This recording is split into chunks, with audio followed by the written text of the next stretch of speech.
முன்னதாக முனைவர் கோ. சங்கர், தொல்லியல் மற்றும் வரலாற்று ஆய்வாளர், தமிழாசிரியர், யுவபாரதி மையப்பள்ளி, தமிழக தொல்லியல் வரலாற்று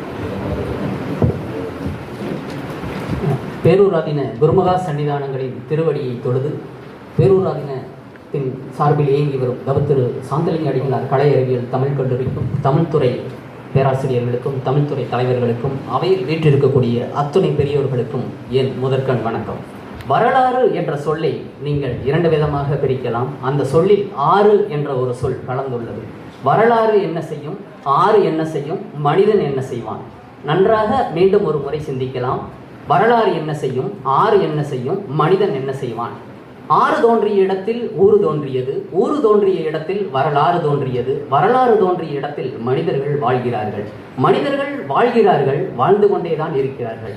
ஆனால் ஒரு சின்ன குறிப்பு, நம்முடைய கருத்தரங்க தலைப்பு சிந்து முதல் பொருணை வரை இருக்கக்கூடிய பொதுவான ஆறுகளை எடுத்துக்கொண்டோம். தமிழகத்தில் ஓடக்கூடிய மொத்த ஆறுகள் எத்தனை என்று நாம் பதிவு செய்தோம் என்றால், கிளையாறுகள், பெரிய ஆறுகள் எல்லாவற்றையும் பதிவு செய்தோம் என்றால் 98 ஆறுகளை நாம் குறிப்பிடலாம். ஆனால் இந்த கிளையாறுகளினுடைய பட்டியலை எடுத்துக்கொண்டால் தமிழகத்தில் மொத்தம் 136 ஆறுகள் ஓடி இந்த தமிழ்நாட்டை வளம் செய்ததாக குறிப்புகள் இருக்கின்றன. நாம் இன்று நின்று கொண்டிருக்கக்கூடிய இந்த இடம் ஒரு தொல்லியல் சார்ந்த முக்கியமான இடமாக விளங்குகின்றது. காலையில் நம்முடைய அமர்வில் மிகச்சிறப்பாக பங்களிப்பாற்றிய அறிஞர்கள் தொல்லியல் சார்ந்த குறிப்புகளை நமக்கு பெருமளவில் வழங்கி சென்றார்கள். நம்முடைய நடுவர் அவர்கள் குறிப்பிட்டார்கள், இந்த தமிழ் கல்லூரி வளாகத்திலே, இந்த தென்னந்தோப்பிலே காஞ்சியம் பெருந்துறை என்று சங்க இலக்கியங்களில் அடையாளப்படுத்தப்பட்ட இந்த ஊர் காஞ்சியம் பெருந்துறை. இன்று இருக்கக்கூடிய பேரூர் என்ற பெயர் சங்க இலக்கியத்தில் இல்லை. இந்த பெயர் சங்க இலக்கியங்களில் காஞ்சியம் பெருந்துறை என்று பதிவு செய்யப்பட்டுள்ளது. அந்த காஞ்சியம் பெருந்துறை பற்றிய குறிப்புகள் நம்முடைய திரு சாந்தலிங்க அடிகளார் கலை அறிவியல் கல்லூரி தென்னந்தோப்பு வளாகத்திலே 1980களில் ஒரு தொல்லியல் சார்ந்த அகழாய்வு நடைபெற்றது. அங்கு ரோமானியர்களுக்கும் நம்முடைய நாட்டுக்கும் நடைபெற்ற வணிக தொடர்புடைய பல சான்றுகள் கண்டெடுக்கப்பட்டன. நம்முடைய நடுவர் குறிப்பிட்டது போல விபூதிமேடு என்ற ஒரு இடம். நம்முடைய கொங்கு நாடு 3 வகையான நில அமைப்புகளை உடையது. குறிஞ்சி, முல்லை, மருதம், நெய்தல், பாலை என்று காலையில் நம்முடைய அமர்வுகளில் குறிப்பிட்டார்கள். அதில் இந்த கொங்கு நாடு 3 திணைநிலங்களை உடையதாக இருக்கின்றது. அந்த 3 திணைநிலங்களில் 2 திணைநிலங்கள் சந்தித்துக் கொள்ளக்கூடியதாக இருக்கக்கூடிய இடம், இந்த மருதமும் முல்லையும் சந்தித்துக் கொள்ளதாக இருக்கக்கூடிய இடம் காஞ்சியம் பெருந்துறை. அந்த காஞ்சியம் பெருந்துறையில் பெருமளவில் கோன், அதாவது ஆடு மாடுகளை கட்டி பெருமளவில் மேய்ச்சல் நிலமாக பயன்படுத்தப்பட்ட இடத்தில் விபூதிமேடு என்ற இடத்தில் ஒரு வரலாற்று ஆய்வு, தொல்லியல் ஆய்வு நடைபெற்றது என்பது இங்கு குறிப்பிடத்தக்கது.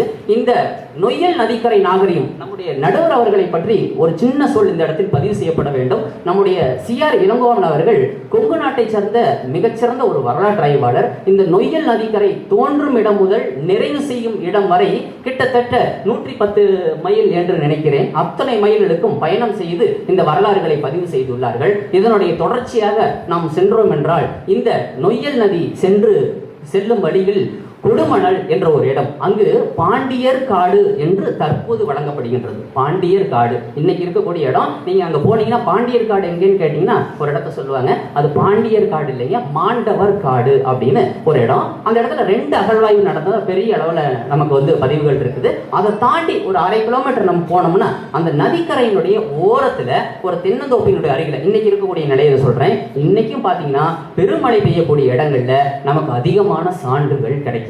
அப்ப ஒரு ஆறு எங்க தோன்றுதோ அந்த இடத்துல ஊரு தோன்றுது. நம்முடைய வரலாறுகளை பெருமளவில் எடுத்துக்கலாம். சோழர்கள் காவிரி ஆற்றினுடைய நதிக்கரையில பெரும் நகரங்களை அமைக்கிறாங்க. பாண்டியர்கள் வைகை ஆற்றினுடைய நதிக்கரையில பெரும் நகரங்கள் அமைக்கிறாங்க. நம்முடைய கோவை சார்ந்த பகுதிகள், திருப்பூர் சார்ந்த பகுதிகள் நொய்யல் நதிக்கரையில அமைஞ்சிருக்கு.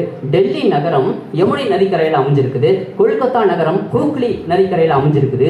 இப்படி எல்லா நதிகளும் எல்லா ஆறுகளை சார்ந்தே ஊர்கள் கட்டமைக்கப்பட்டுள்ளன என்பதை நாம் இங்கு காணலாம். இந்த பகுதி பண்டைய காலத்தில் மிகச்சிறந்த பொருளாதார வளமிக்க ஒரு பகுதியாக இருந்துள்ளது.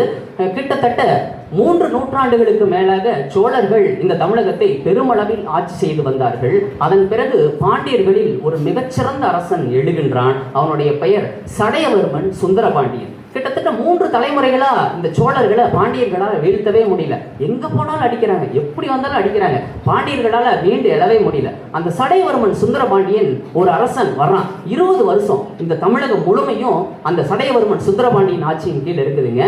இன்னைக்கு இருக்கக்கூடிய ஸ்ரீரங்கம் கோயில், சிதம்பரம் கோயில், பல்வேறு கோயில்களுக்கு இங்க இருக்கக்கூடிய கொங்கு பகுதிகளில் இருக்கக்கூடிய பெரும் நிலங்களை எடுத்துக்கொண்டு, இங்க விளைந்த நிலப்பொருள்களை எடுத்துக்கொண்டு அந்த கோயில்களுக்கு நிபந்தங்கள் செய்ததாக நமக்கு குறிப்புகள் கிடைக்கின்றது.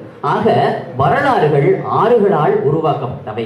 மனிதர்கள் கட்டமைக்கப்பட்ட வரலாறு ஒரு காலத்தில் மீண்டுவிடும். பண்பாடுகளால் கட்டமைக்கப்பட்ட வரலாறு என்றும் நிலைத்து நிற்கும் என்று கூறி காலத்தின் அருமை கருதி என்னுடைய உரையை நிறைவு செய்கிறேன். நன்றி, வணக்கம்.